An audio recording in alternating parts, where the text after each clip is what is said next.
Hey everyone, good afternoon.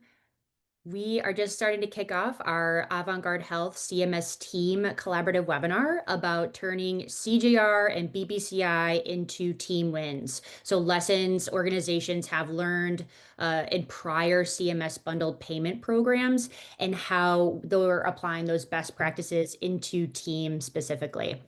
So really excited for our conversation today. We have a couple of folks from Penn State Health, Travis Lehman, who's the Vice President of Population Health and Clinical Integration at Penn State Health, and Dr. Chip Davis, Professor of Orthopedics and Chief of Hip and Knee Arthroplasty at Penn State College of Medicine. And then we also have Dr. David Bumpus, who is our orthopedic spine surgeon and associate professor at the University of Arkansas for Medical Sciences and Arkansas Children's Hospital. So really looking forward to sharing their information that they have and experience in bundle payments and how just what they would, maybe do differently and how they're applying those different best practices into team. Folks are going to be muted on the webinar. So if you do have questions, please enter them into the chat. We'll be moderating that and asking kind of questions throughout, as Dr. Bumpus and Travis and Dr. Davis are presenting. So we have a brief introduction here. We have a lot of new folks who are joining our collaborative, which we are so excited about. So my name is Ann Conrath, Director of Sales at Avant-garde Health. I have significant experience in value-based care and bundle payments, specifically primarily in orthopedic and cardiac bundles and in BPCI for about 7 years. So bundle payments is a big area of passion and interest of mine. I have seen the significant positive impacts of patient care when you're doing episodic care in these value-based care episodes. So frankly, we are really excited about team and really excited to support health systems be successful in this program. So I will toss to Porter to introduce himself. Thank you, Ann. Appreciate it. My name is Porter Jones, and I'm the Chief Medical Officer at Avant-garde Health.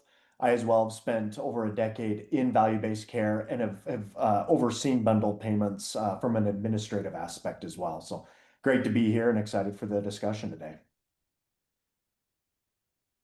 And Derek, pass it to you. Okay, yeah. Pleasure to be talking to everybody. Very excited for the team program starting in 4 months from now in January. We've been supporting organizations in bundled payments for the last 9 years, starting first with the CJR program going back to 2016, and then more recently the BPCI Advanced program starting in 2018. And for background, Avant-garde Health, which started in 2014, go ahead to work I was doing with Michael Porter and Bob Kaplan, co-leading their value-based healthcare research at Harvard Business School. As a company, we've written 2 articles in Harvard Business Review as relates to succeeding with bundle payments. We've also written an article in JAMA evaluating the impact of the CGR program as well. And very excited and appreciative for Dr. Bumpus, Travis Lehman, and Dr. Davis to be sharing their expertise in bundle payments with us today. Excellent. Thanks, Eric. So I wanted to share a bit of information about what is our CMS Team Learning Collaborative, since we have a lot of new folks who are joining us this afternoon, and hopefully for the rest of this year and preparing for a team. And so this is a learning collaborative. So we were really excited to launch this back in May, and the core components and the main objective in doing the collaborative is to connect other healthcare leaders, other surgeon leaders to one another who are tasked with doing this work. Bundle payments, in particular CMS bundle payments, have been around for a long time. And so no need to reinvent the wheel when organizations have found a lot of success in different aspects, whether that's protocol development, pre-op risk assessments, surgeon engagement, what's your case management structure. So a lot of shared learning. That's really the purpose of the collaborative. We're also doing monthly educational webinars. This is one of the ones that we're doing in August. And so we will also have another one coming up over the next couple of months as well, and continuing that on in addition to kind of one-on-one strategy support for hospitals who are participating in the collaborative as well. So a lot of different data that we can look at and a lot of things that folks can do today to prepare for go live January 1st. I also wanted to share with folks that have a number of different excellent assets that we have through the collaborative. We are sharing those via Google Drive, and I know that some organizations don't like Google Drive. That's okay. Please let me know, and I can send those resources to you directly. But information that's going to be on the Google Drive are going to be all of our webinar recordings and presentations, different assets that we've created, like a team HCC crosswalk. We recently did a summary of the IPPS 2026 final rules, specifically for team. And then also for one of our team partners, Fairview Health Services, was the impetus to create the PCP referral requirement and kind of doing an outline there about what is not required, what is required for documentation. So different pieces like that for team. We have a lot of different things to share with folks. So wanted to make that note. We'll send that link out again after we do the webinar today for the recording. And then also save the date. We're going to do another webinar at the end of September. The date we're still finalizing to line up some really stellar speakers. It'll be more of sharing best practices of what folks have learned in prior bundles and what they're implementing in team. And then also have a bundle payment expert that's been doing a variety of different episodic bundles as well, kind of on the care coordination side. So really excited for that discussion. I wanted to share a few pieces there about the collaborative. And so with that, I will stop and I will turn it over to Dr. Bumpus to share a bit of information about his experience at UAMS implementing bundle payment for care improvement program, that CMS bundle payment, BPCI as we like to call it. And so Dr. Bumpus, I will turn it to you. Thank you very much. It's great to be here with everyone today. Our partnership with Avant-garde over the last 4 years in this effort has been invaluable and very fruitful. And I've definitely learned a lot from it. So let me try to get my screen share here.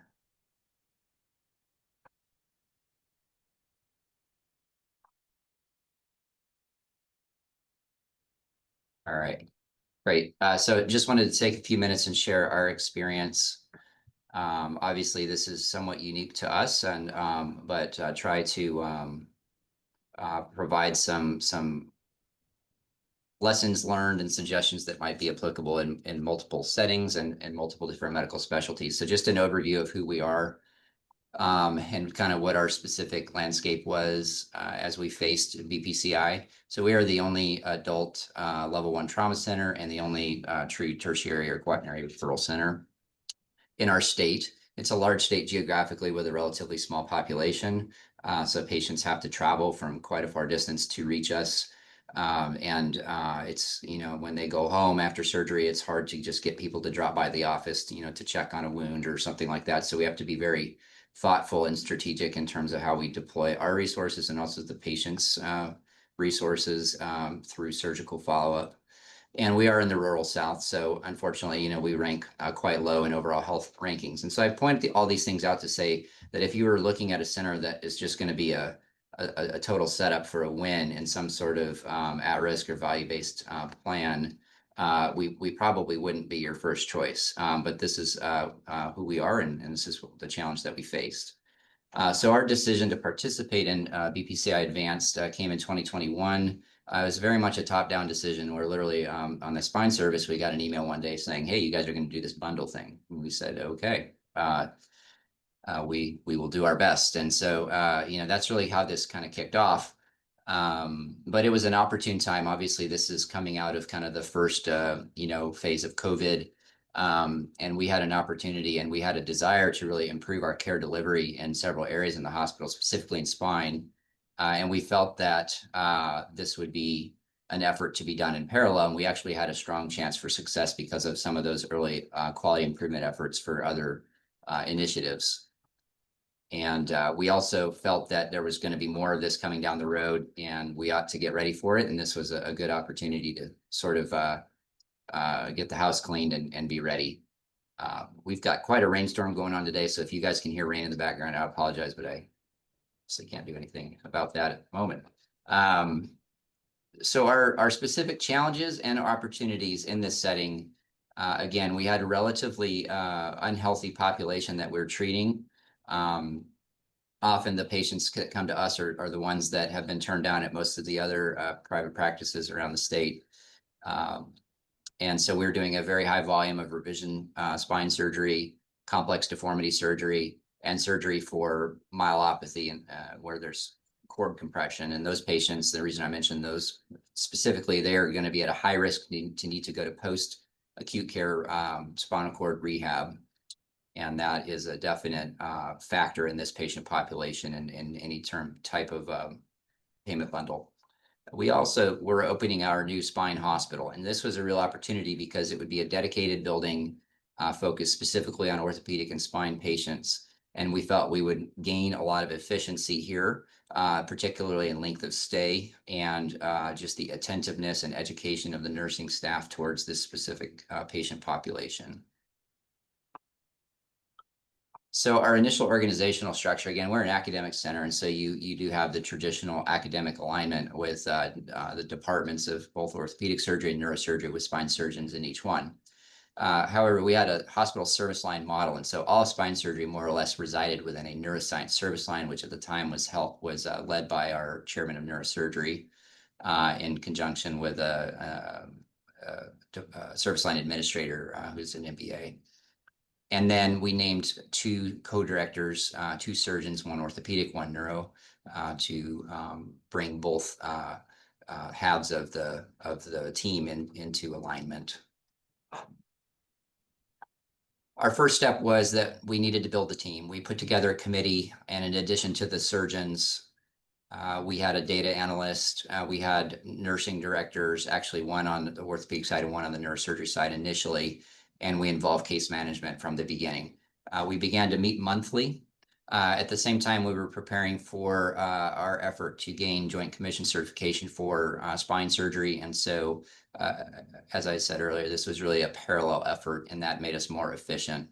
And we had buy-in and support from the hospital administration. Again, it was initially their decision to do this, but as we identified specific needs that or resources in order to succeed, I felt that they were progressively willing to come on board with that and help us.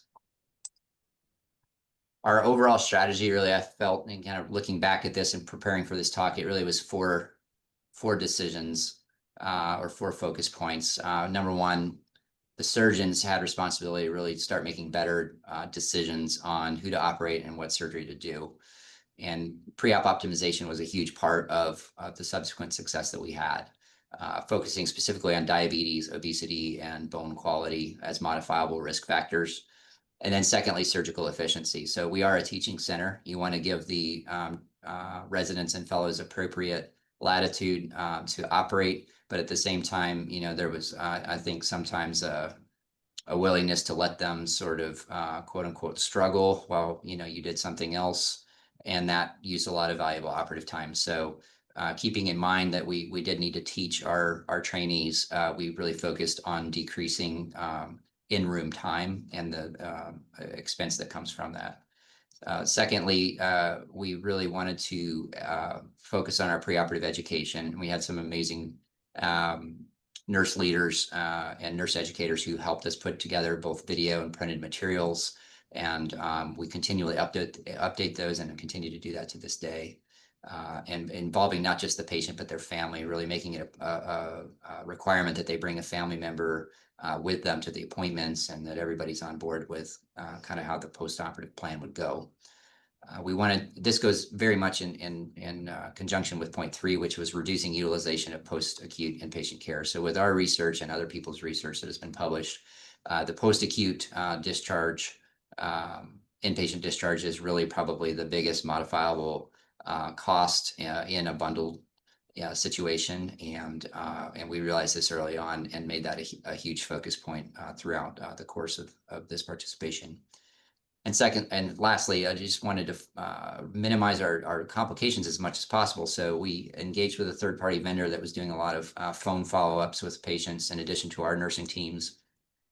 Biggest thing there is a wound infection. If you can catch a wound that's maybe not headed in the right direction early on, you can change that course and get on top of things and prevent a deep wound infection, which requires subsequent surgery and readmission, which often is about $100,000 admission cost, often with no additional reimbursement from the insurance company. So data analytics, these are our categories. On the left is stuff that we tracked just internally, and on the right with things that specifically Avant-garde helped us with. I would imagine in your institutions, you're tracking many of these things as they are now. And this is just an example of our monthly data sheet. This is this year, and you can see, you know, we identified some, I think we've had a pretty good trend here from red to yellow to green. A couple things to point out here. Our discharge to home rate for complex spine surgery is 96 to 98% at this point, which we think is really, really excellent. And our length of stay is in the top 10 percentile nationally for CMS expected length of stay. So just kind of wrapping up, keys to our success.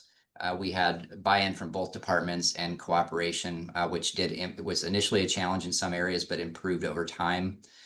We really felt we were raising the bar, creating transparency and encouraging friendly surgeon competition, which is an innate characteristic of any surgical group. We engaged nursing and case management. Pre-op optimization was a focal point. We really tried to build relationships with post-acute care facilities. We do not own one in our health system. And so once we identified places that were of good quality, good communication, and reasonable cost, we really tried to focus our referrals to those centers. We had thoughtful and aggressive implant contracting. Again, another major modifiable risk component or a cost component to a risk-based payment infrastructure. And ultimately, the surgeons had gain share. That was kind of the second half of our participation. We did not have downside risk. We negotiated that out. But there is an upside, and that's been an encouraging aspect. So we've had positive reconciliation in every participation period that we've been in. I'm very proud of that, and I give the credit to our team. And along the way, we've gotten a number of other designations, most recently top performing for spine from US News, which is the top decile. So it has produced a number of results, and we, again, are grateful to Avant-garde for their partnership. Excellent. Thank you, Dr. Mabus. We did have a question from the audience, and they were curious to learn more about the third-party vendor for the post-op follow-up care that you engaged with.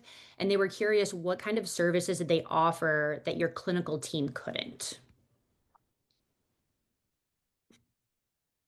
It was just at this point, we combined our patient-reported outcome acquisition with that organization. We went through several of these third-party vendors, but the one that we currently use is it's just more touch points. So our nurses are still primarily responsible for being in contact with those patients, but I can tell you that the patients like it. You know, just gives them more opportunities to relay information to us, and the third-party company does a pretty good job of letting us know when something is potentially on the radar that we can mitigate.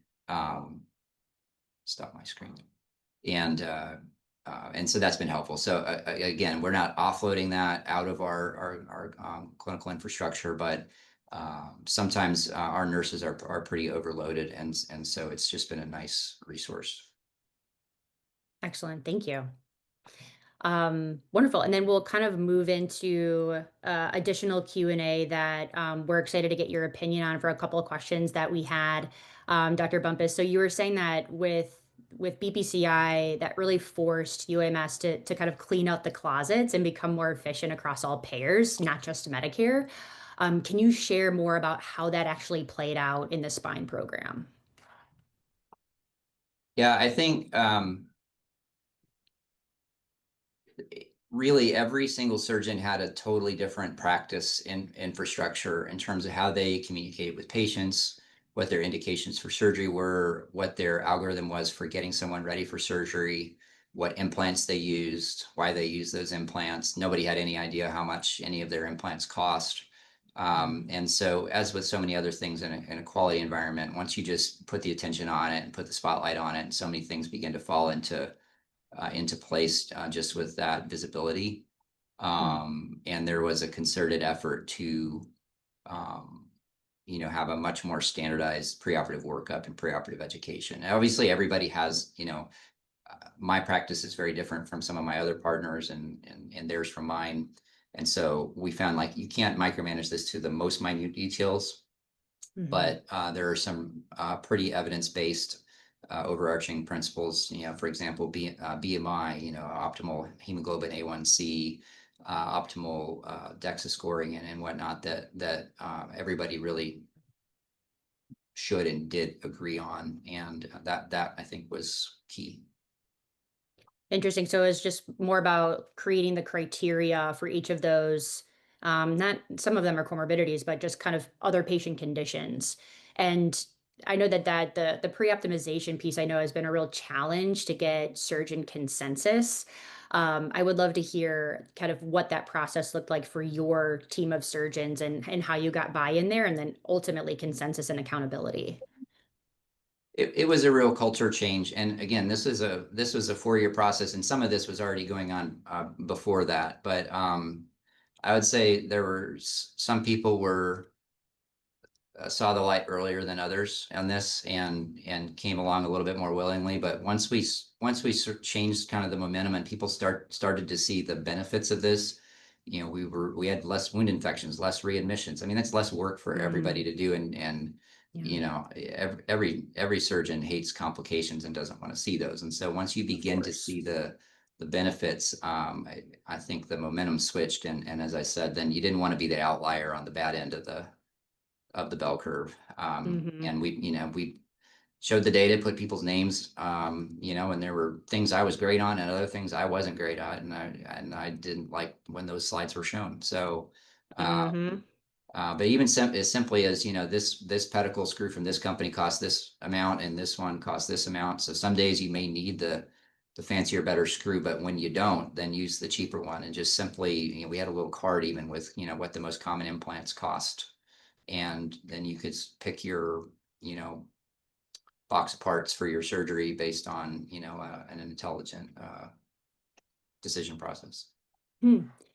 Yeah, interesting. So it sounds like you were focused both on the inpatient costs and on the post-acute management of your patients. And you had mentioned just understanding the cost of supplies that we're utilizing within surgery, and it sounds like there are a lot of efforts to standardize that. How did that affect like the day-to-day practice, with either with your particular practice or with the how your colleagues were practicing medicine? I think it actually impacted us less than we thought it would. Anytime, Mm, we're all creatures of habit, and anytime someone other than yourself says you need to change or you should change, I think your initial response is, I don't want to do that. Um, but especially on the implant side, I think it affected us less. And we ended up, we went primarily with 2 implant vendors. One of those is through our hospital GPO, and one was a local contract outside the GPO, and that was actually the better contract. So they mm, really wanted the business, and that gave us leverage to make a pretty good deal. And then, both of those vendors have been good partners. Like, we were upfront with them. We said, look, we're in a value-based care program. And I should also add, our Blue Cross in Arkansas is 80% of the private market.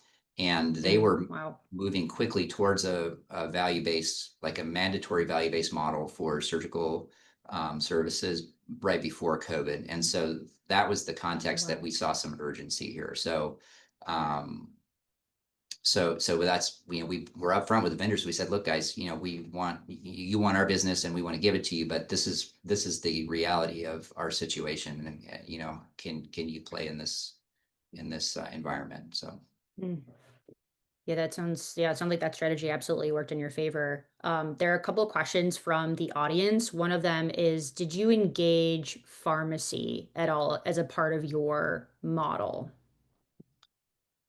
we haven't, because um, we haven't until recently.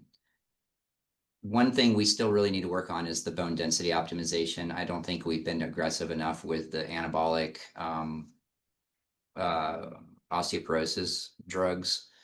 And so actually that's one of our big to-dos right now. And currently our pharmacy leadership is fantastic. And I think that is a real opportunity. So that's a great question. It's something we're working on. So we're working with endocrinology to have a better referral model, for them to understand, hey, we're not just concerned about, long-term fracture risk. We want this bone better so we can operate sometime in the next 3 to 6 months. And And so that is definitely something that will involve pharmacy, because those drugs are obviously expensive. So Yeah, interesting. Another question was, are the surgeons at the hospital system primarily employed or are they in the community and not employed? we are all employed. You're all employed. Okay. Yeah, I know that that definitely makes things a bit easier in terms of, yeah, consensus. Another question was, with the implant vendors, were the surgeons aligned to use a limited set of products? Did they have options to shift cases if they couldn't use their preferred vendors?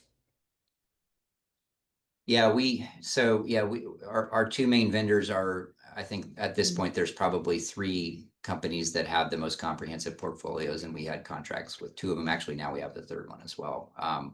So we brought in some private practice surgeons into the university system.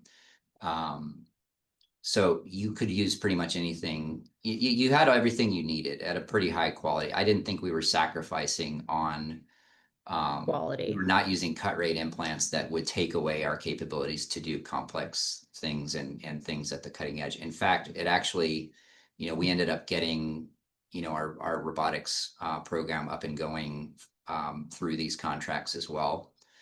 We were able to place some capital equipment, update our navigation equipment and whatnot. Mm. Um, so I would, before we did all this, we only we had one vendor we were supposed to use 90% from them. So we actually created more options, but still with limited cost exposure, um, and kind of locked in pricing for, Mm. I think it was 3 years or so. Interesting.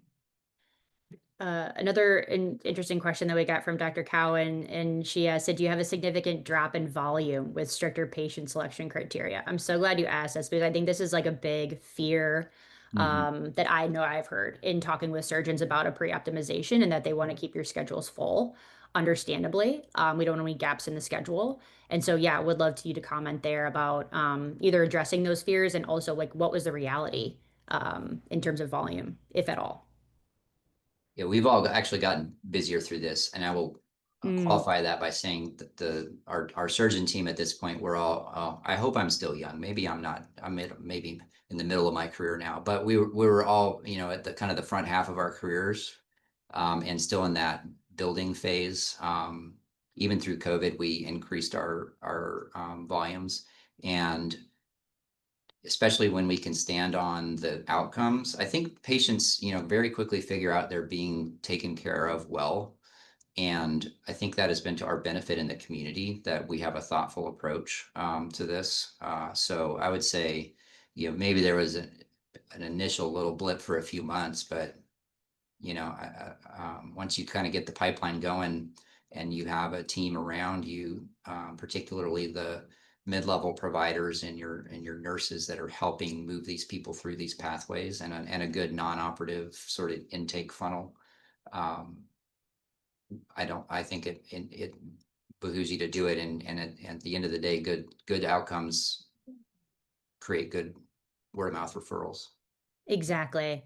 Yeah, I'm so glad you brought that up because I think, especially with programs like Team, where there's a huge focus on the financial aspect of patient care, which can get perhaps like a bit uncomfortable for clinicians, for surgeons who are super focused on providing excellent care for patients, of course. Like that's what we're all focused on. However, have to be mindful of the cost piece.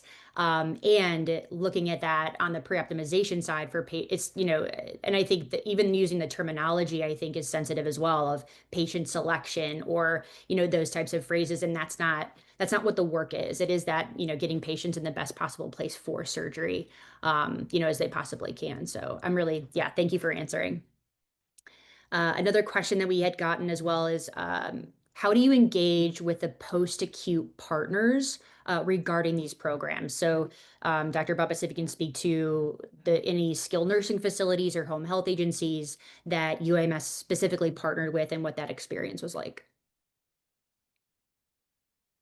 Again, I think it's just being upfront with people and then letting them know, hey, we thought you did a great job and we're going to send you more business. So, I will admit I wasn't the one having those discussions. It was through our team, or particularly we have a very experienced case manager who, again, through sort of the positive reconciliations that we've had, we've been able to support staff time at several positions, Mm. and that's one of them. Oh, So interesting. So you she's use very the proactive. proceeds from BPCI Yeah. to pay for staff for the program. Yes. Yeah. Okay. And so she has done a few things very proactively, and communicates with the companies. We're able to, if we know a patient's going to go to rehab after the surgery, we tell her in advance. She gets that referral going, so we're not wasting any time in the hospital. We can even get some weekend discharges done to rehab. There's a program where we can, the home health will go to the patient's home in advance and sort of just help them get stuff ready, get any, Yeah. um, grab bars or stuff in the house that's very Getting the carpets out the way. um, and those types of things. Some of the companies have come to us wanting to do that, and that's been beneficial. So I think open dialogue, and if they're smart enough to see like, hey, we have an opportunity to get more business if we help them in this, then that seems to have been a good route to go. Mm.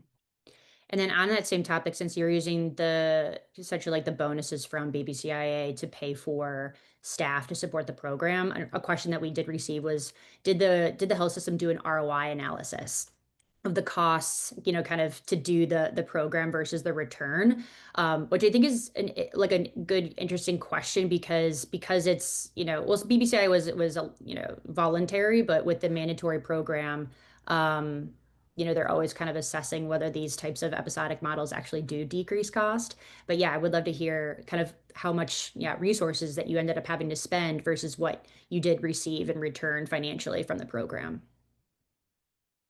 So often from the data I've seen for the hospital as a whole, it's often sort of lumped together with all the other bundles that they participated in, some of which were winners and some were not. And there was, I think in 2023, for a period of time, they pulled us out of all bundles just to be extra cautious.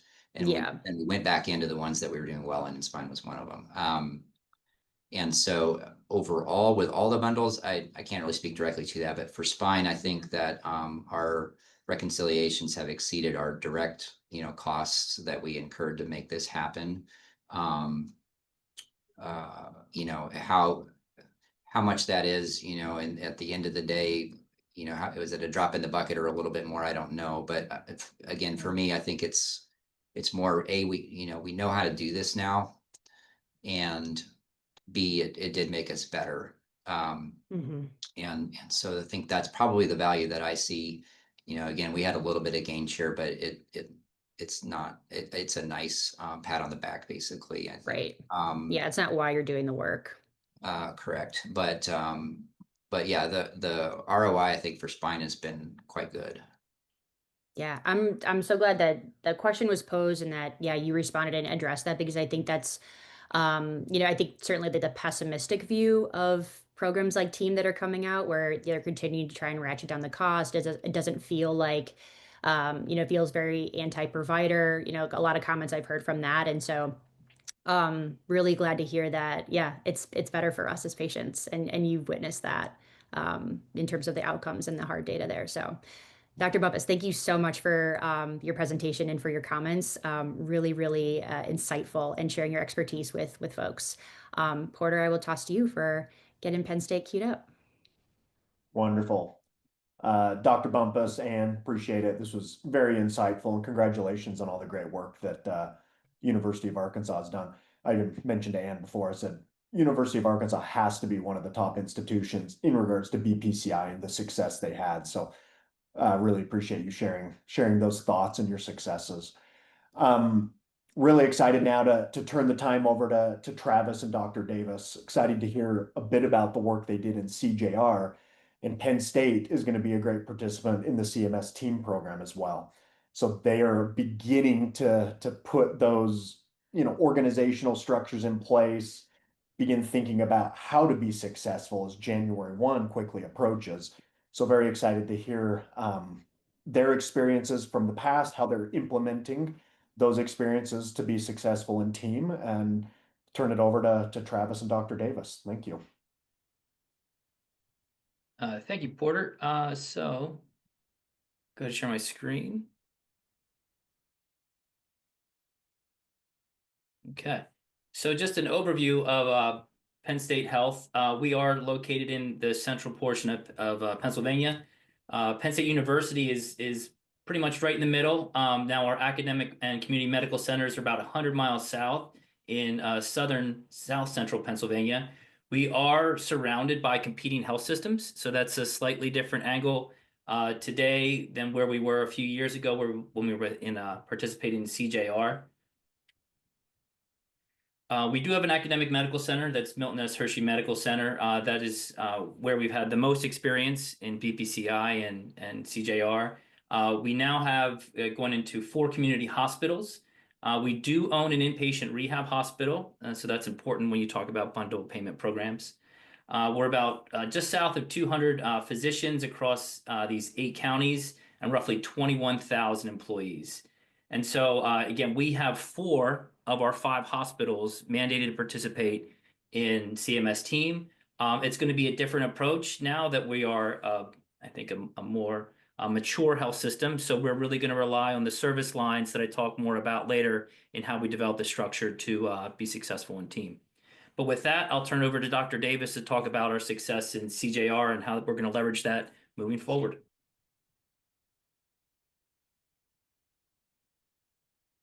Thanks, Travis. All right. So I'm going to talk about the focus in the teams and also in the CJR ended up really for us about creating value. Sorry.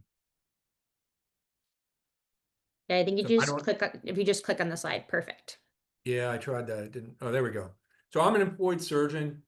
At the time, especially when we did CJR, we were a traditional academic health system. We're expanding a bit now to multiple health systems. We're pretty much mostly an RVU-based salary system with a relatively small incentive component. And unlike Arkansas, we do not have any gain sharing agreements. We had discussion of that, but that wasn't a direction that the institution elected to proceed with us.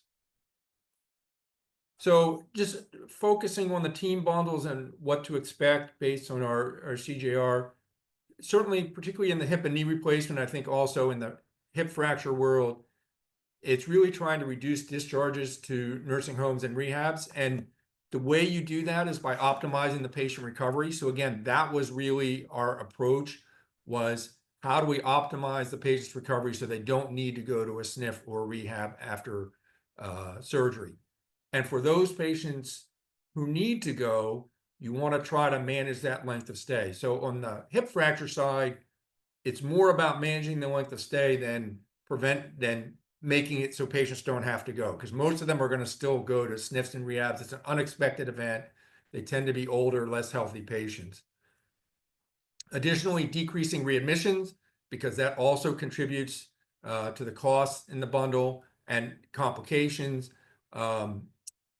The other thing with the teams bundle, and this is, I think, was different from CJR, is comorbidity coding is now very important, because that determines what your cost level is going to be. And if you do a poor job from that, your cost level is going to be poor, and so you're going to be at risk for your costs being over the target.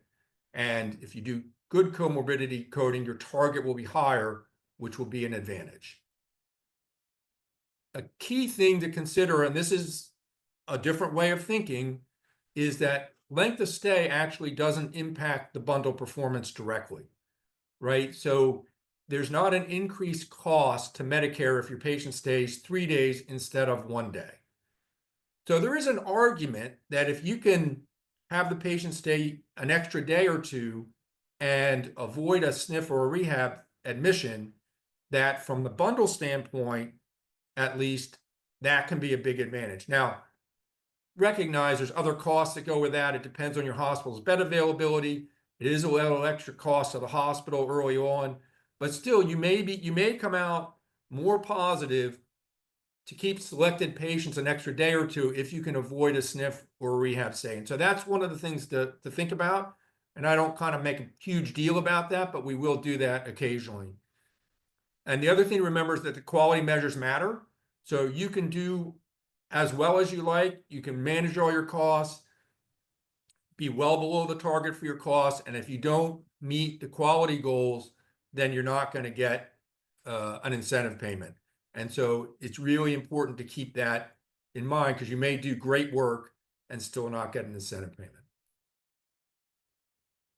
Again, for lower extremity joint replacement, it's maximizing the discharge to home. I think for the shift part, hip fracture patients, it's probably more about managing and minimizing SNF and rehab length of stays than avoiding that.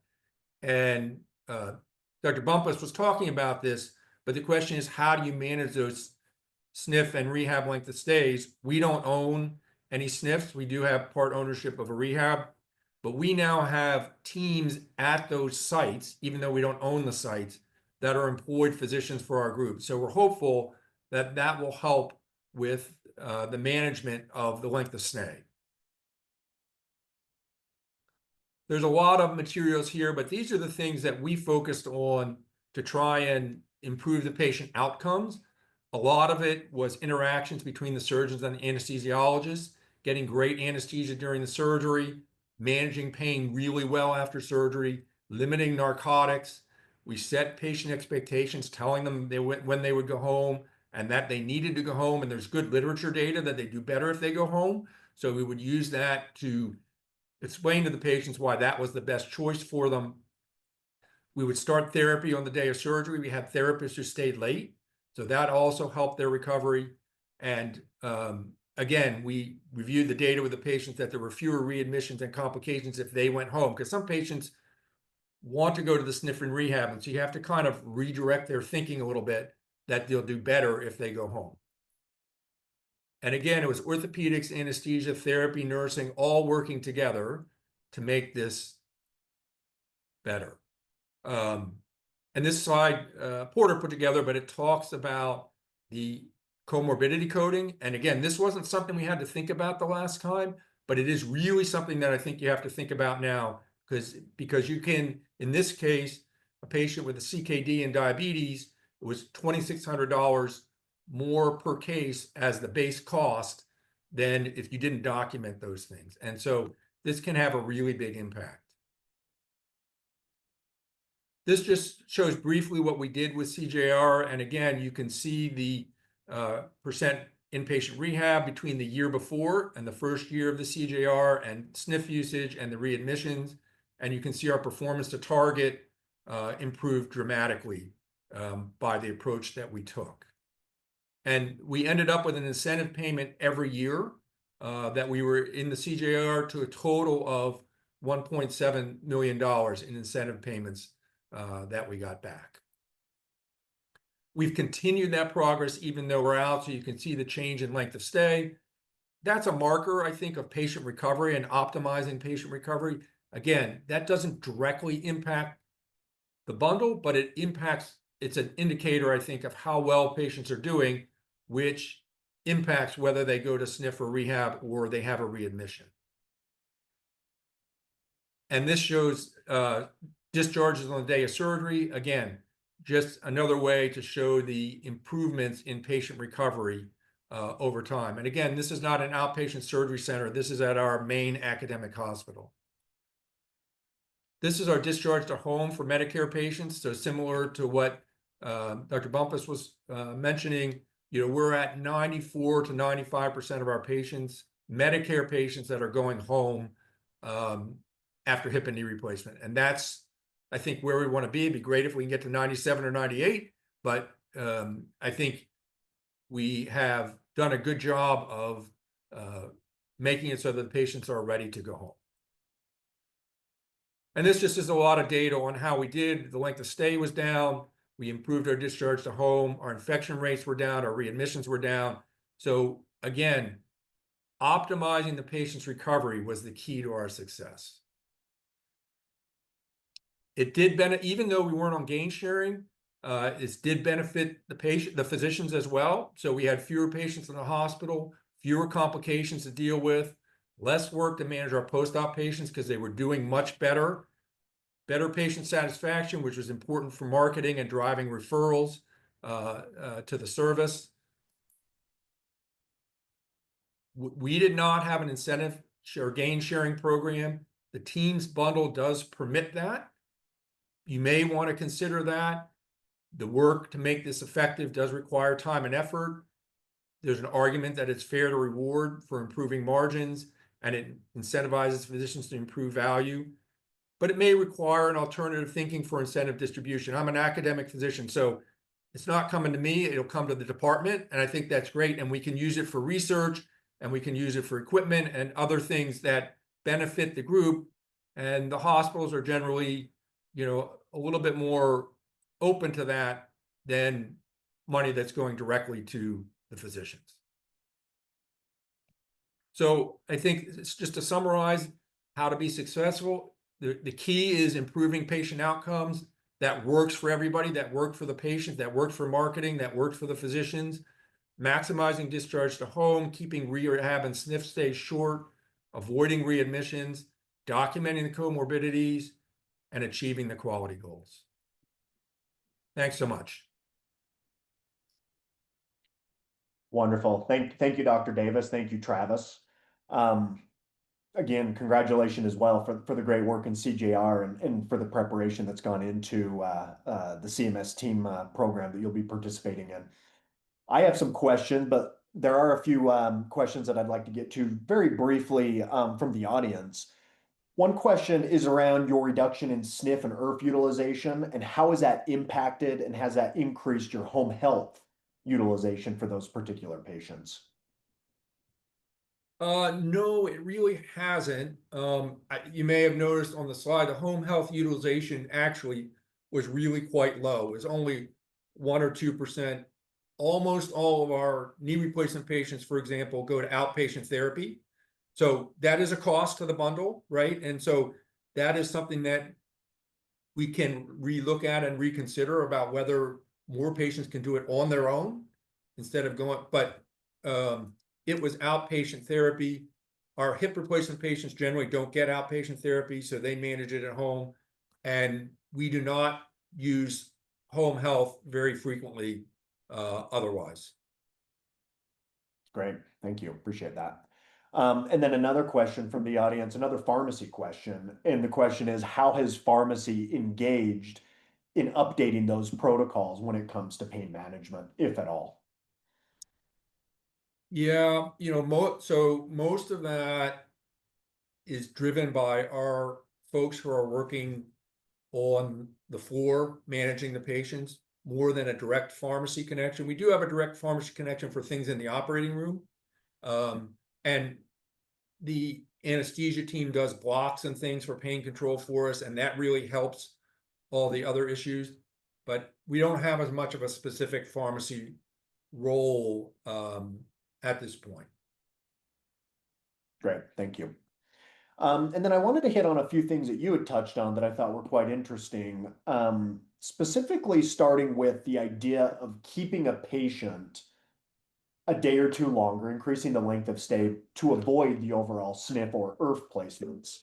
And I guess my question is, how do you evaluate? How do you decide which patients would be a good candidate for that increased length of stay so that they can then go home? And what does that whole decision process look like, and how has that been structured internally at Penn State? Yeah, so we have physician assistants who spend their full time managing patients. So they have kind of a bit more of a minute-to-minute sense of what's going on. So we'll talk to them.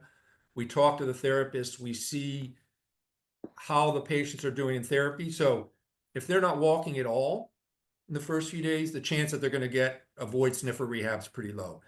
If they're walking 15 feet, their pain control seems reasonably reasonable. They have family help at home. They seem invested in going home. Then I think those kinds of patients we might take a chance on. And, frankly, inevitably, occasionally you're going to make a mistake, right? And you keep them and they still go to sniffer rehab.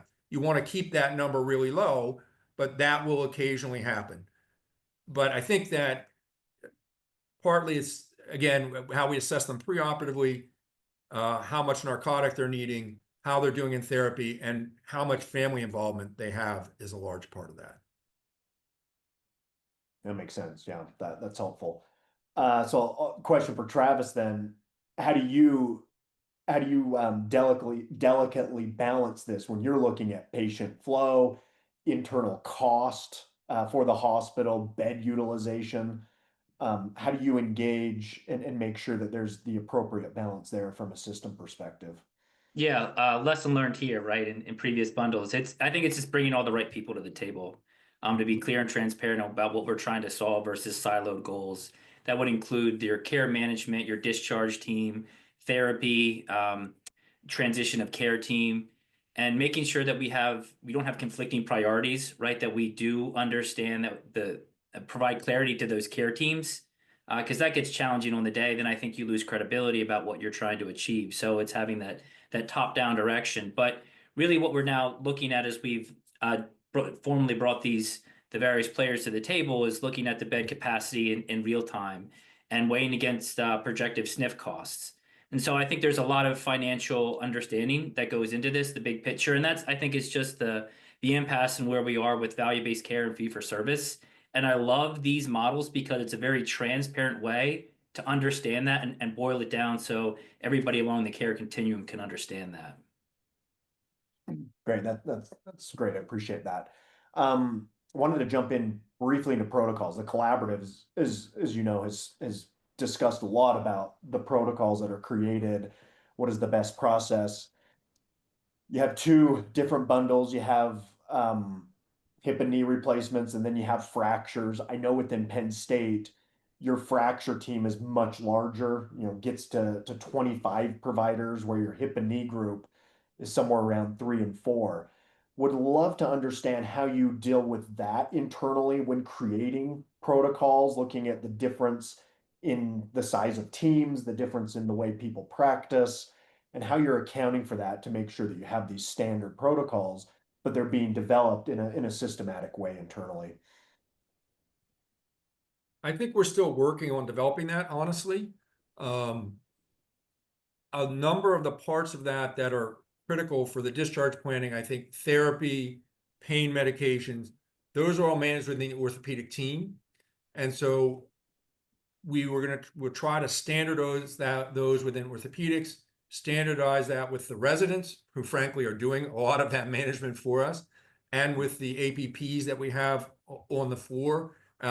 No doubt that will be a challenge for us, but I think that will be the goal, making sure everybody's getting Tylenol, everybody who can is getting anti-inflammatories, all those non-narcotic things. The anesthesia team, again, that we have fortunate to have a somewhat condensed acute pain team.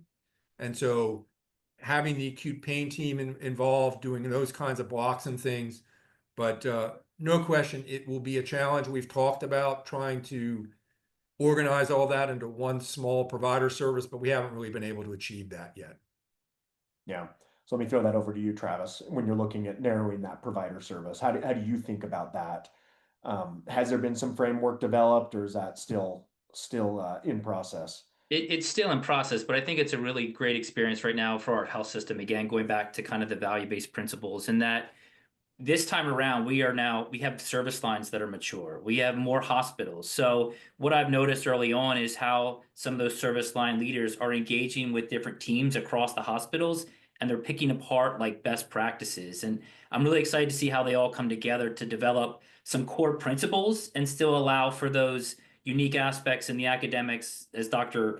Davis had mentioned, versus some of our other community hospitals. So again, I think it's having that system leadership or service line leadership to help inform and guide some of those best practices and development of these protocols. Great, thank you.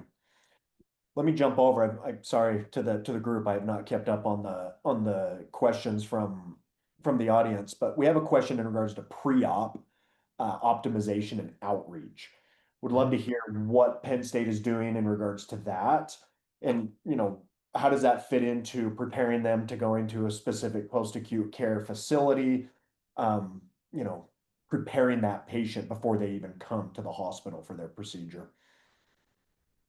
So I think Thanks, Dr. that Davis. that's, we have standards within our teams, our joint replacement team, you know, that's because that's what we're really talking about from that standpoint is lower extremity joint replacement, because they're the ones that we know are coming in, right? So we have standardized protocols ahead of time, managing their hemoglobin A1Cs, managing their narcotic use preoperatively. One of the big things I think that helps with us is everybody's seen in the anesthesia clinic preoperatively. And so I think we identify areas of concern in the anesthesia clinic and they can address those. Preoperatively, we have a preoperative class for the patients and everybody is agreed on setting the expectations. I mean, it makes a difference what you tell the patients. And so, you know, and in terms of how long you'll stay and that we will expect that you'll be able to go home. Everybody's on board with creating those expectations. So I think those are the things that we focused on. I think to Right. build on the great work that Dr. Davis and team have done around that pre-optimization, now we're more mature to have transition of care teams. And so we're better positioned to address those social determinant of health, right? The 24/7 support at home or getting food in the home. So because we now have that encounter, we can now leverage some of the resources we built over time to maximize them and help the patients when they do need help at home or had a better rate of going home. Great, thank you. And last 30 seconds, question on data. What type of data matters to you and how are you going to be utilizing it to be as efficient as possible and have success come Jan 1? Travis? Yeah, really excited about the partnership here with Avant-garde and what we've seen. Recognizing that the information we're getting from CMS, it's definitely in the rearview mirror. And excited to hear about some of the capabilities you're designing, maybe looking at data in more real time. I know that's where we're focused, looking at some of the financial data, EMR data that's telling us about discharge disposition, length of stay, some of those KPIs that both the doctors mentioned here today. So we can make some decisions in more real time around process of improvement. Great, thank you. Really appreciate that. Anne, I will throw it back to you to close us out, but really appreciate Penn State, Travis and Dr. Davis. Thank you. Excellent. Wonderful. Well, yeah, I'll close this out, y'all. We got a minute to spare, but I think it was an action-packed 60 minutes. So thank you all so much for being here and your commitment to patient care and implementing bundle payments that we're really excited about. So thank you so much for the time and for being here. We'll send out the recording, and I hope everyone has a great Thursday. So we'll see you next time. Thank you so much. Thank you. Thank you. Thank you.